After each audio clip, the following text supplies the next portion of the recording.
David Bliss, Deja Vu, it's so good to see you. It's good to see you again. How are you? We have to stop meeting like this, you know? I haven't told folks that I had to redo this because I forgot to record last week, but now you know. So Right. it's welcome. It's been so nice to reconnect with you. It has been a great experience for me, Bruce. Just to let the listening audience know that Bruce and I go back about, I don't know, 20 years. Is that possible? 25. 25 years when my kids went to Hakafa and were bar and bat mitzvah there. And this opportunity to reconnect to Bruce and reconnect in so many different ways has been a great journey. And we're going to talk about that journey, aren't we? We sure are. So, David, you reached out to me because of this stepping stone, stumbling stone project going on in Germany. What is that about? So it's called the Stumbling Stone. That's the American translation or the English translation. And the German term is Stolpersteine. And the Stolpersteine project was begun by a well-known German artist in the early 1990s. His name is Gunther Demnisch. And Demnisch had the idea that he wanted to be absolutely sure, or as much as he could, that the people who died because of Nazi persecution were never forgotten. And he thought one way of doing this was to put these brass plaques, which he would design, in front of the last known address of anyone who was killed by the Nazis. And it started out as a project that only zeroed in on the Jewish inhabitants of Germany. It has since expanded to all people who have or who were persecuted, including LGBTQ, the people, the so-called Roma people. And since the early 1990s, there have been literally thousands and thousands of these stones put in the sidewalks in front of the homes of the people who lost their lives. And my aunt, Bertha Wolf, is about to get a stumbling stone in her honor, placed in front of her house in a town called, or a section of Dortmund, Germany, called Husen. Husen is kind of like Hyde Park, what Hyde Park is to Chicago. So before we jump to that, because I have the honor of going there with you, and we're going to talk about that. I mentioned to you once before about in my youth, my ambivalence about sharing the honor of the memory of Holocaust survivors. Right. Because of, this is ours. This isn't theirs. Of course it's theirs, but this is ours. And I shared with you about when Rona and I went to Dachau in 1988, how odd I felt, just not odd, but it was disquieting to be confronted at the gates of Dachau with people wearing pink triangles in memory of queer people who died in the Holocaust. Right. I have since evolved my thought, but what's your initial reaction when you hear that these Stolpersteine have been extended beyond the Jewish world? Does it water it down, or does it add to the message in your mind? No, in my mind, it adds to the message. The National Socialists were non-discriminating as far as their evil went. And sure, 6 million Jews were killed, but there were many more people who died simply because they sought a different lifestyle or wanted to practice their own religion as they saw fit. And some of those people lost their lives because they were protecting our families and the Bertha Wolves of the world. So yes, it definitely should include anyone who was persecuted at the hands of the Nazis. Just for the record, I agree with you 100%. My initial kind of selfish reaction had to just probably do with my history and somewhat Right. your history, although I'm not saying you should react that way, because that's why we're here, because of your history. Who is this Bertha Wolf? Bertha Wolf was my mother's great aunt. She was the youngest sister of my grandmother. There were about 6 descendants of a Hyman and Rika Wolf. They had 6 children, one of them being Bertha, and the other being my grandmother, Amalia. Bertha lived up until her death, lived a full life, a life that included generosity, kindness, and humanitarianism. She broke some glass ceilings, and that term of breaking glass ceilings has other significance, and we can talk about that later on. And I think that glass ceiling was for her, being a single woman. She never got married. It was taking her life and making the most out of it by owning a home, buying a home in 1905, adding on a textile business in 1907, advertising her business in local trade newspapers, having her own private telephone line. These were things that women, let alone Jewish women, just didn't do. And she was an integral part of this very large and bustling family. So what happened to my family, and I'll get back to the story of Bertha, was that they started immigrating to what was then Palestine, in the mid to late 1920s, into the United States. The people who emigrated to Palestine did so because of their Zionist fervor. The people who came to the United States in the 30s, like my mom, when she was 18 years old, came because Nazism was on the rise. Most of that family on my mom's side left, everyone except Bertha.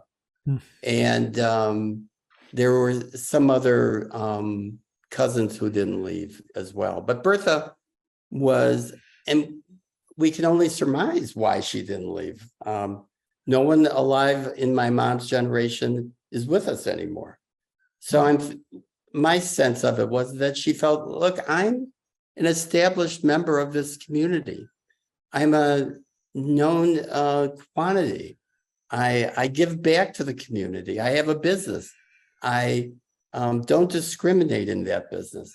And at the time of Kristallnacht, she was approaching 60 years old. So why would they do anything to me? And so she stayed. And then Kristallnacht happened in 1938. And that is the night of the broken glass. Getting back to that metaphor of breaking glass ceilings, this was breaking glass in a different way. And the Nazis came and targeted her home and her business.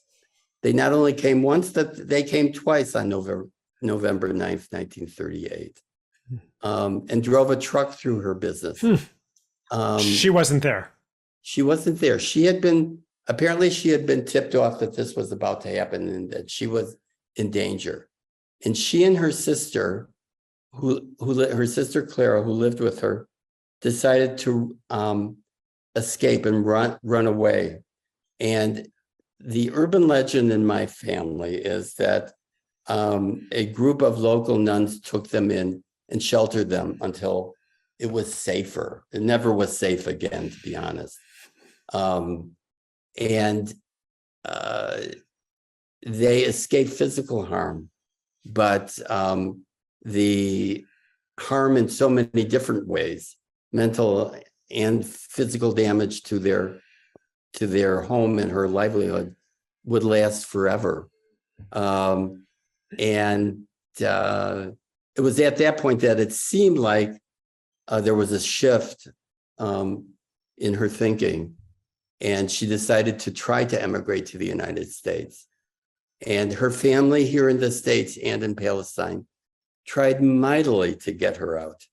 They took up a collection of money and opened up an account to prove to the immigration officials that they could support her if she came to the United States. They hired a well-known lawyer and senator at the time, who was probably Senator Sherman Minton from New Albany, Indiana, who in 1946 became a U.S. Supreme Court justice, to plead her case. What's that called, Bruce? When you have an important person like Minton on your side. A good thing. A good thing. Yeah. Usually. Usually. Well, it didn't work. And she even had to pay 10,000 marks as an exit visa to the German government to get out of the country. But unfortunately, that was not, by 1941, everything changed. And Pearl Harbor happened. The United States declared war on Japan and Germany and the Axis powers. And no one ever heard from Bertha again. And So life here went on. So let me back up a little bit if I can. Yeah. You said at one point you said she's the only one who stayed, and then you said that her sister was with her. I guess that means that her sister was with her through Kristallnacht, and then somehow she got out. She did, and I don't know the complete story about as concerns that.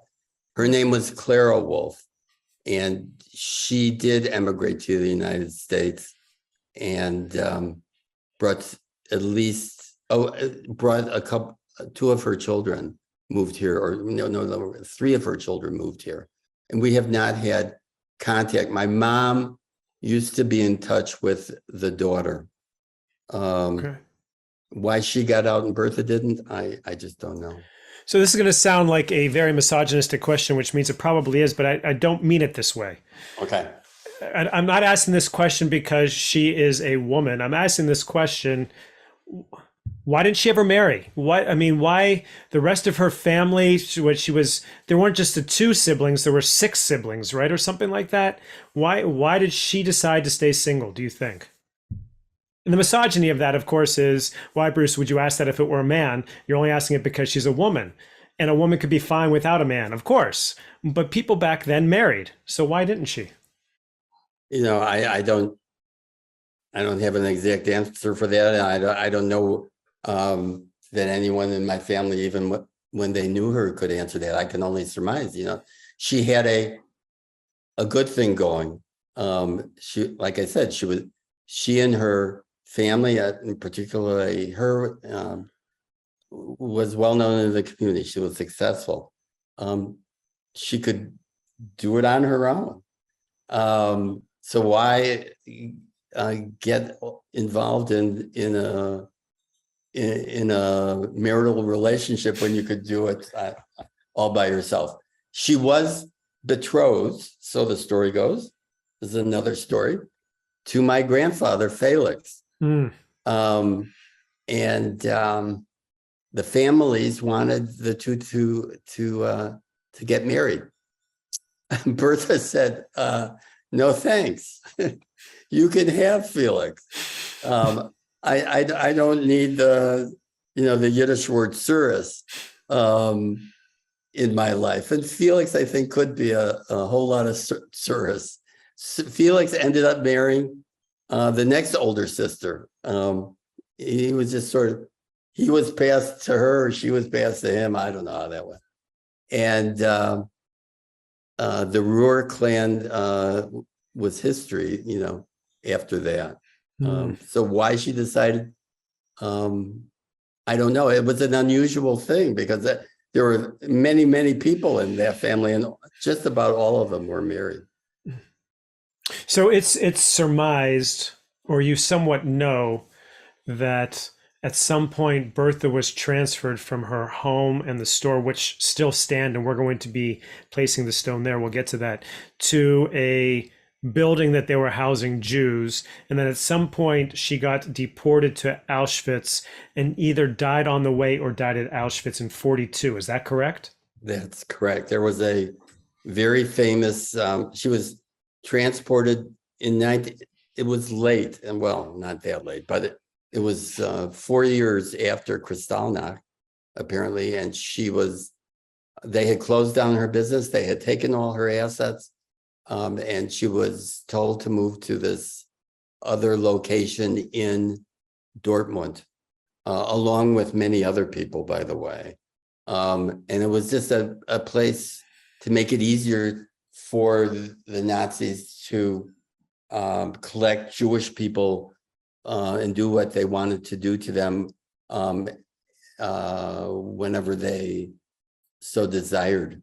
And from there, she was deported in April of 1942. There was a very large deportation from Dortmund, clearing out most of the city Jews, most of the Jewish people who lived in Dortmund. There were about 2,000 people who were transported from the train station to a town near Auschwitz called Zamosk. And it was a 65-hour trip from Dortmund to that town in Poland. Whether she survived the trip, it's hard to say. So tell me how she came into your life recently. Because you didn't know all this about her growing up. This has been a recent thing. Is it tied somehow to the Stolpersteiner? Yeah, it's all tied to the Stolpersteiner. I have trouble with that word. Yeah, me too. Me too. It always gets on so many levels. I do. Yeah, you have to be careful when you say it. So just to back up a little bit, I mean, the story of Bertha was floating around my family for years and years, and some of us knew about her. My mom would tell stories about her. She even wrote a small biography and talks about what happened to Bertha in this biography. And she wrote this thing later in her life. And so I knew about it, and my sisters knew about it. I have other first cousins who when we started on this Finding Bertha project, and that's what we call it, had never even heard of Bertha. So it was in the background. And I had gone over to bringing it forward to the last 6 months, I had gone over to my cousin Rob's house in the fall. And you've met Rob. I hadn't been in touch with him for months and months because of COVID. Went over to his house, and he told me about the Stolpersteiner, which had been dedicated to an uncle on his father's side, and it had been put up on YouTube. And it was the dedication and the ceremony involving this uncle of his was just a moving and lovely ceremony. And I began to think, my gosh, wouldn't it be terrific if we could do something like that for someone on my mom's side, which was also Robert's side. It wasn't hard to zoom in on Bertha, because that story was out here, but I didn't know a lot about it, except that she had not gotten out of Germany and eventually died in Auschwitz. That's all I knew, basically. And there was no one around to ask any questions. So I started researching Stolpersteiner. And you can go online and Google it, and go right to they've got a website, talks about the artist, Gunther Demnisch. And the amazing thing is, I'm going to just digress a little and we can go back to it.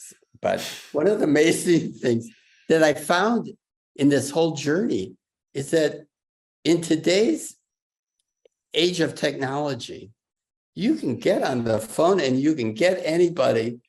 I didn't really, I hadn't been using WhatsApp, so I kind of racked up some big telephone bills. But there was his phone number on his website, and I just called it. And I've called so many people, and just out of the blue, and Gunther Demnisch answers the phone. Luckily, he spoke English. And I get him on the line. I tell him who I am, and then I ask him, "How do I get this thing going?" He says, "Well, I can't talk to you right now. I'm driving to I don't know, Berlin or somewhere." And so, sure enough, a day or two later, I get a call from the director of the Stolpersteine project in Dortmund, Germany, Philip Urban. And Philip has been a terrific mover and influence in this whole process, and very open to indulging all my whims and questions, and a lot of times, irrelevant questions. And he's put in a terrific amount of work.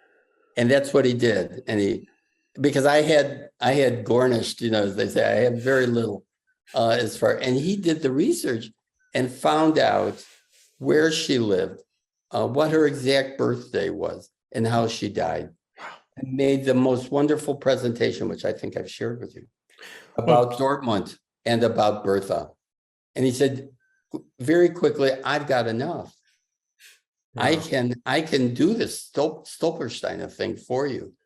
And so it evolved beyond that. Okay, so leave it to the Jewish people to criticize wonderful gestures. And me being one of those Jewish people, I think these are a great idea. And I love the idea. And at the same time, I'm a bit cynical of them because that's who I am. And as a second generation, and I shared this once with you before as well, part of me thinks, what a great way for the Germans to honor the Jewish people that died at the hands of the Nazis by placing their names on the ground so people can walk over them for the rest of their lives. Respond to that. Yeah. Okay. So that's... And I'm in favor of the gesture. Let me just say that, but go ahead. It's not incorrect. It's the way many people feel. The entire city of Munich, and its Jewish population feel exactly the same way. In fact, they told Stolpersteine that they want no part of the stumbling stones in their city. They felt that if you put these down on the sidewalk, people are just going to trample all over them, and it's just going to be a replay of what happened during the war and during the Nazi era. Sure, you can feel this way, and there might even be some people who get some pleasure out of stepping on one of these stones without good intent. But I think the vast majority of people that I've spoken to have said, yeah, I've been to Europe, I've been to Germany, I've been to other parts of Europe and beyond. And I looked down and it made me aware that somebody real once lived here. And because of Nazism, that person's life ended abruptly and too soon. And I think that's all worth it. And if it's not only for us as Jews to remember, which is important, but it's to remind every person who comes to that part of the world to remember. Few people, okay, maybe not, but who cares? I don't care. Have I shared with you my internal, what happens to me when I hear German? You may have. Tell me again. Yeah, no, the fear of German in me is so strong. I have a negative reaction because of my history. Yeah. And to be placed in a position where I've had the honor of confronting my ism based on that, Right. because of the second half of this journey of yours, which to me is as equally tremendous as the first part. I mean, your relationship to finding Bertha, learning all this, deciding to do this stone, engaging in this, has this whole other side that I want to get into right now. That Right. has really been, for me, you need to know, almost healing. Not quite. I'm getting there. Not that I'm using you, but it's been incredibly healing to be in relationship with this whole group of people that I want you to talk about now. So, in your process of racking up your phone bills to Germany, you realize that Bertha was Stupid me. No one told me about WhatsApp, you know? lessons learned are like bridges burned. Yeah, right. Dan Fogelberg, right there. So you decided to call around to different churches to see if they had a record of somehow saving your great aunt. That's Okay, right. and in doing so, tell us what you found out Well, okay. about this group Um, of people in about Dortmund. this. Okay. So let me back up just a little to give a Back little up. to give a little context. So there was this story about my aunt and my two aunts being sheltered by the nuns.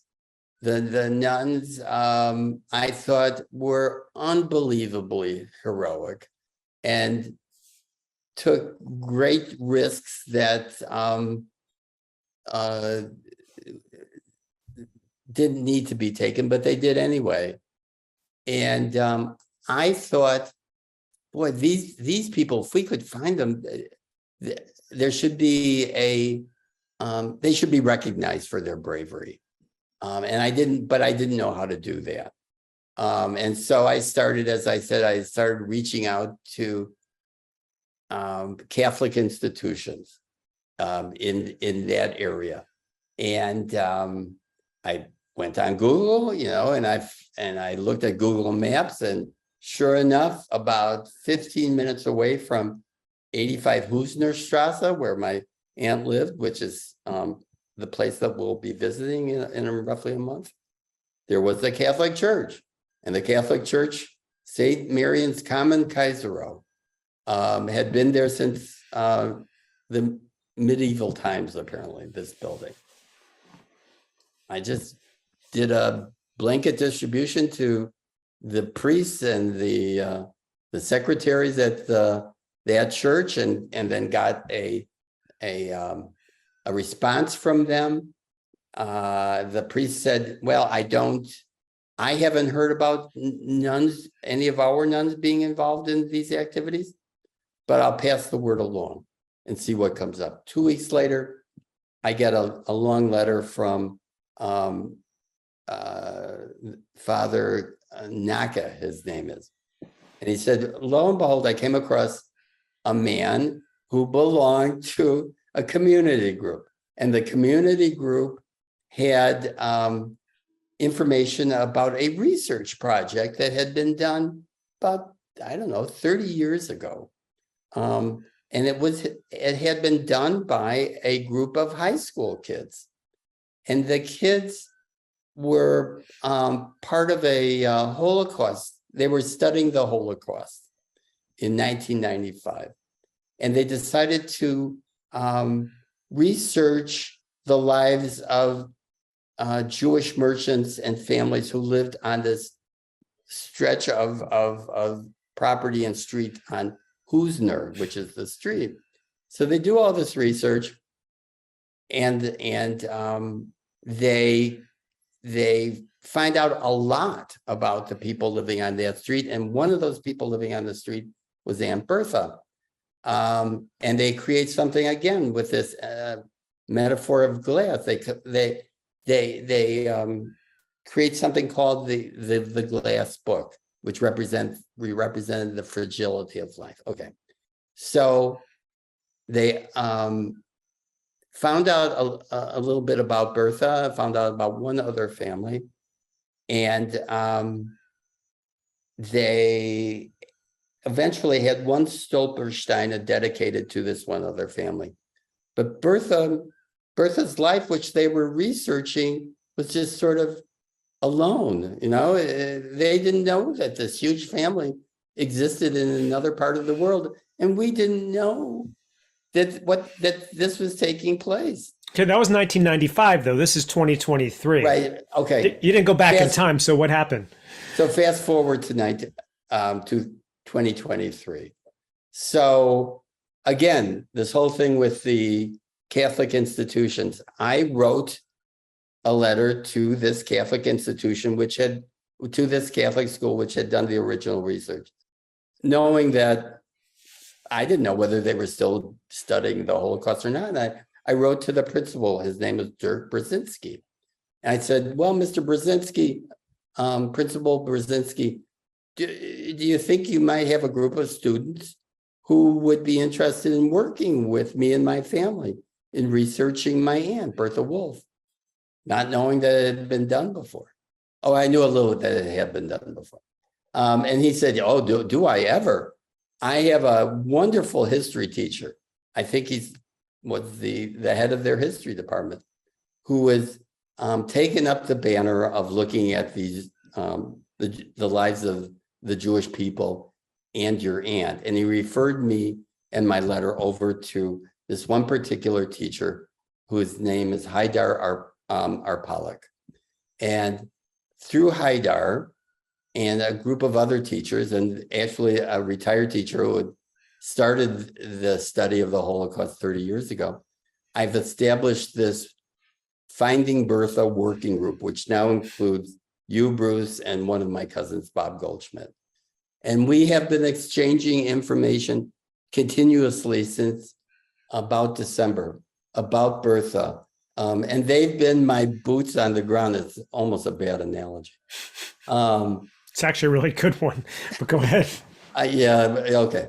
And so they have been doing so much more investigation of Bertha, and Haidar has become so excited about uncovering the information about my aunt that they're now creating a museum within the school dedicated to the memory of Bertha.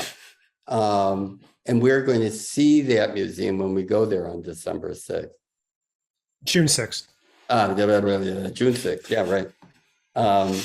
And so that's how it all evolved. And it's been one of the great journeys of my entire life, to be honest. Now, and to get to know these people. Haidar's one, so you have two Claudias, both of whom have been phenomenal. Claudia, the first Claudia who did the research back in the 1990s, another Claudia who's been doing this research separately on her own with her class. Well, she's a consultant. Yeah. And then go ahead. And then you got Haidar, whose story in and of itself is part of this as a Turkish German, or a German of Turkish descent, whose parents came from Turkey into Germany, and him taking a real deep look at anti-Semitism in Germany as it reflects upon the Turkish community and what's happened with prejudice against the Turkish community. So he's kind of molded those two things together as well in his mind. That's absolutely right. And from that perspective of his life comes his passion for this project. Yeah. And when you talk to him and see how much work he's done, you're moved and struck by the passion that he approaches the life of Aunt Bertha. It's been incredible. So coming back to what I said 10 minutes ago, coming into this and being on the call with all of them, and here I've got my fear of German. I get on this for the first Zoom call, and what's there to be afraid of? You've got people who just want to do the right thing because it's the right thing, and they care, and they're sensitive, and they're beautiful human beings. They really are, and they were so. I said, I told them that I was speaking to you and that I wanted to start including you, and that you would add a spiritual element and If only they go knew. on. Go on, go on. And an ability to pull the disparate pieces of the puzzle together, because there were so many pieces of the puzzle floating around in midair, and I honestly didn't know that I could do it on my own or do it in a transatlantic kind of way. So when you came on, they just welcomed you automatically. Such without, wonderful people. yeah. Wonderful people. And I just got to say that my feelings about Germany were more subliminal, I think. So my mom made it out. But there was a sense of, in my family, it's not really something we want to talk about, and don't watch war movies while my mom was around. But, my mom helped break those barriers. She and my dad, who was not German, went back to Germany in 1983, back to Husen and Derna and Dortmund, and saw not old family, but old friends from 50 years before. And I think that helped me with a sense of, well, if my mom could do it, why can't I? And on top of that, which we forgot to even mention, was the fact that your mom went back in 1931 or 32 with a camera. Or it was her mother with her. Who went back with the camera? That was my mom. No, my mom's sister, Sophie. Your mom's sister went back and took this video. Took a video. Which we have, which I'm going to excerpt on the back of this podcast so that people can see a little bit. Yeah, so this video surfaced about 25 years ago, and my Aunt Sophie was still alive. And she went back in 1931. She had been living in the States, specifically in Hyde Park, with her husband, and had just had a baby. And they went back to see the family that was still there, many of whom were still living in Husen and Derna, and shot this great it's pretty clear, I'd say, 60 millimeter movie about their trip to Germany. And when I first saw it, I remember it was just it blew me away. Yeah. I mean, there are people in there who I only heard about, Bertha being one of them, but also my grandfather who had come to the United States, but died a year before I was born. And these people were actually moving and smiling. But the sad part of it is when you see that video, and I think it's become so much a part, that movie was that it becomes so much a part of the narrative throughout this whole thing, that there are a whole bunch of people that didn't make it out. Some cousins and my Aunt Bertha. And it's hard to put that in, it's hard for me to wrap my head around that.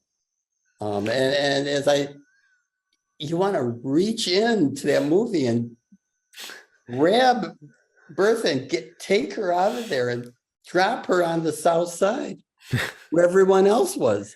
Yeah. But it was not in the cards, Yeah. It's surreal almost when you're watching that video because of that. That makes it. Yeah. That's the surrealistic part of it. Yeah. All right. So working with the school and the school kids and the teachers, you've put together a pretty strong program that includes, there's going to be a whole morning at the school with a presentation from students, and there's going to be some music that's played. We're going to have two kinds of ceremonies, the public one when the Stolpersteine is placed, and then we're going to go do a private one. Two things I want to ask about this. Well, first I'm going to jump back to that one. So what do you hope to get out of it? I hope, two things that are just probably painfully obvious. I hope that the legacy of Bertha and her memory don't get abandoned again, because I feel that's what happened. And it's a big fear of mine. The generation of my kids and my cousins' kids seem a bit removed from what we've been doing. And maybe they'll get interested later in life like I did. But I'm not going to let them forget. And I hope to make sure as much as I can that not only my family, but anyone who comes across that Stolpersteiner is not going to forget the life of Bertha or the other Jewish families. Bertha is a symbol. It wasn't just about Bertha. It was about the lives that got ended and disrupted and changed so dramatically and forevermore. And it's all about remembering and being and hoping that we don't take our democratic freedoms for granted. And that's what I hope to leave behind and get out of it. There's a good sense. The other thing that makes me feel good is that the Nazis wanted to obliterate her memory, wipe it off the face of the earth, so that no one ever thought about her again. And I keep having this image in my mind. Again, I'm going to digress just a little bit, Bruce. Do you know who Dikembe Mutombo is? Of course. The basketball player. The short guy. Yeah. The short guy. Yeah, he was only 7'3" or something. Right. Yeah. And there was this famous dunk that he blocked on Michael Jordan. And he wagged his finger at Michael I remember that. That's iconic. It's iconic. And he said, nope, you're not going to dunk on me. And I feel like I'm the Jewish Dikembe Mutombo and say, no. How tall are you? How tall are you? 5'8". I love it. That's beautiful. David, oh my God, that was awesome. Well said. Okay. So I want to tell you 3 things that have touched me immensely in the process of watching you do this. Okay. Number 1, the passion of digging and digging and digging, and yes, it becoming an obsession, but a good one, and your unwillingness to give up because you don't want to remember her by her death, but by her life. That's right. Number 1. There's actually 4 things. Number 2, this love affair you have created with this connection with the folks in Dortmund about whom we just spoke, and that school, and the lasting relationships that you've established, and your willingness to give it over to them because you understand there's something bigger here. That's number 2. Number 3, the private ceremony and wanting to connect your granddaughter to your great aunt somehow while we're over there, whether it be a stone of hers that we put in the backyard or what have you. To me, tremendous. And 4, which we haven't even spoken about. To me, this is why you are quintessential Hakafa, despite all that other stuff. No, you have to hear this. Okay. Back in 2005, when we took the Czech tour that we have from Loštica back there for the first tour to ever go back to its rightful home for a visit. We found out that 4 of the Jews from there got out early and made their way to Palestine. So in 2006, we took a trip to Israel and we made sure we met one of them who was still living. Yeah. Which connected him back to Loštica in a way that they weren't able to do by themselves. Right. I mention that because the 4th thing that you have done, which is so quintessential Hakafa and you, I've come to appreciate, is that when you found out that there were 2 other Stolpersteiners ceremonies taking place on the same day, that you said to me, out of the clear blue, I should reach out to them and see if we should get together because I think that might be a great thing. So first of all, tell me why you did that. Tell us why you did that. 2, the result of that. And 3, what you hope to get out of that result. So I found out about the other families from Philip Urban, who is the local director of Stolpersteiner, and because the artist and Philip have to run around Dortmund all morning long, putting down these Stolpersteiners, and Demnish is very rigid about the time that he takes, and it starts at 9 and ends at 9:20, and off he goes. So I knew there were a few other dedications taking place that day, and I got it in my mind that it would be important to try to reach out to them. The reason I thought it would be important was not to, I guess some extent share the story of, well, it was to share the stories of our individual family members. I didn't really want to share horror stories, and all the gory details of what happened to these people. It gets to the point where, gosh, I've heard enough. But what I did want to do was, I thought that, for one thing, it's very likely that my Aunt Bertha knew the people that were being honored and dedicated, or having the Stolpersteiners, probably knew them. It wasn't that big of a community in Dortmund. And my Aunt Bertha, was connected beyond the boundaries of her small little neighborhood. So it was because my sense was that we had something to learn about what life was like at the time. And I've been struggling mightily to try to figure out, how do I learn about what her life was like?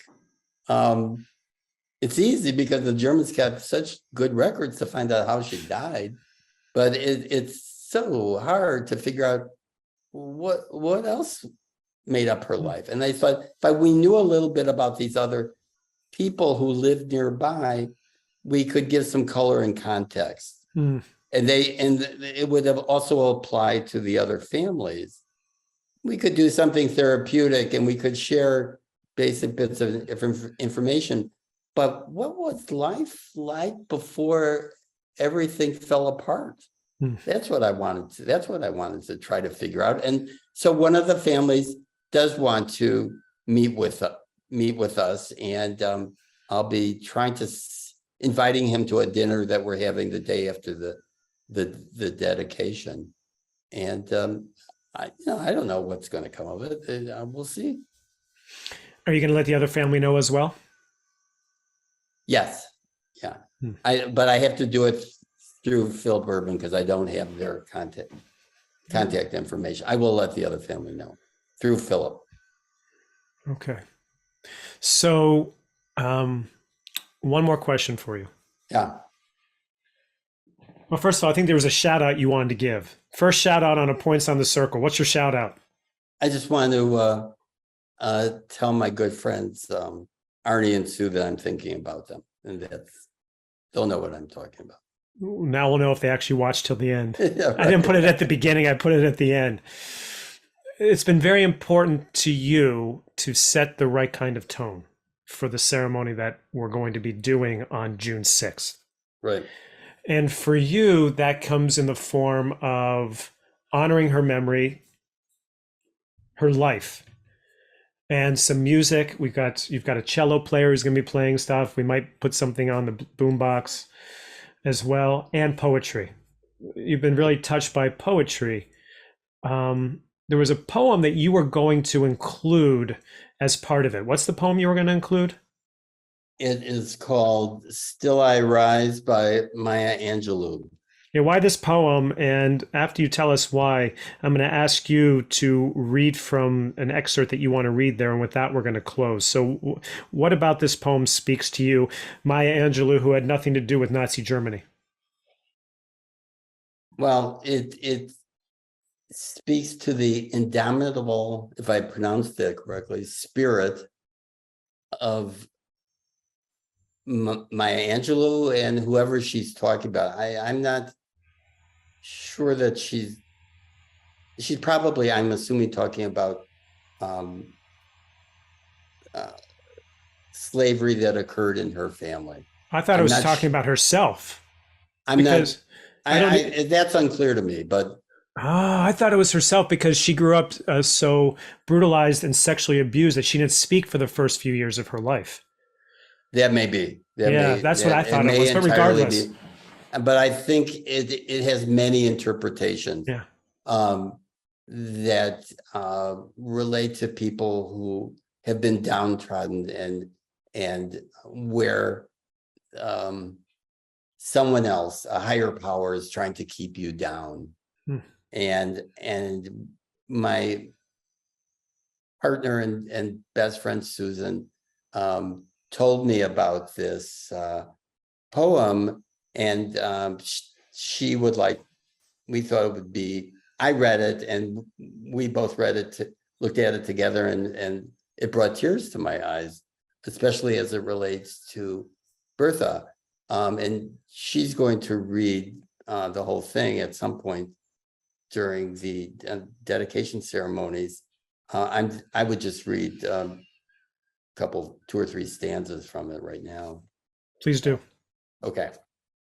This is called Still I Rise by Maya Angelou. You may write me down in history with your bitter, twisted lies. You may trod me in the very dirt, but still like dust I rise. You may shoot me with your words. You may cut me with your eyes. You may kill me with your hatefulness, but still like air I rise. Leaving behind nights of terror and fear I rise. Into a daybreak that's wondrously clear I rise. Bringing the gifts that my ancestors gave. I am the dream and the hope of the slave. I rise, I rise, I rise. Thank you. Thank you for taking the time for this. So welcome. I'm looking forward to this experience with you and to reporting back to everybody here how we've all been able to grow. We will have been able to grow because of it. So folks, as we come to the end, I hope you'll stick on to the end so you can see a few minutes from the 1931 movie. We will show you where Bertha is in the midst of that. And thanks for being here. Until next time, we'll see you then. Take care. You may write me down in history with your bitter, twisted lies. You may trod me in the very dirt, but still like dust, I'll rise. Does my sassiness upset you? Why are you beset with gloom? Just because I walk as if I have oil wells pumping in my living room. Just like moons and like suns with the certainty of tides, just like hope springing high, still I rise. Did you want to see me broken, bowed head and lowered eyes, shoulders falling down like teardrops, weakened by my soulful cries? Does my sassiness upset you? Don't take it so hard just because I laugh, as if I have gold mines digging in my own backyard. You can shoot me with your words, you can cut me with your lies, you can kill me with your hatefulness, but just like life, I'll rise.